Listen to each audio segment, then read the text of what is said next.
मुसलमान शब बारात पर ठहर कर दुआ करके और गौर फिक्र क्यों करते हैं? Break time point 5। क्योंकि ये रात रहमत लाती है, ये रात फैसले लेती है, ये उम्मीद का वादा लाती है। मेरे साथ रहें, 3 तेज हकायक और एक छोटी सी दुआ।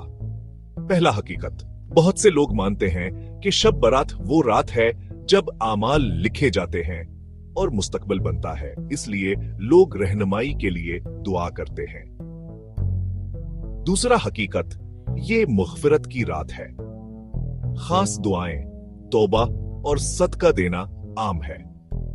तीसरा हकीकत, खानदान इकट्ठे होते हैं, मस्जिदें भर जाती हैं, मुश्तरका गौर व फिक्र से मुआशरती रिश्ते मजबूत होते हैं। तो आप उसे कैसे गुजारते हैं? खुलूस नियत से दुआ करें, खुले दिल से माफ करें, खामोशी से किसी की मदद करें। छोटी सी दुआ, ऐ अल्लाह हमारी खताओं को माफ फरमा, हमारे रास्तों की रहनुमाई फरमा और आज रात हर दिल को सुकून अता फरमा। आमीन।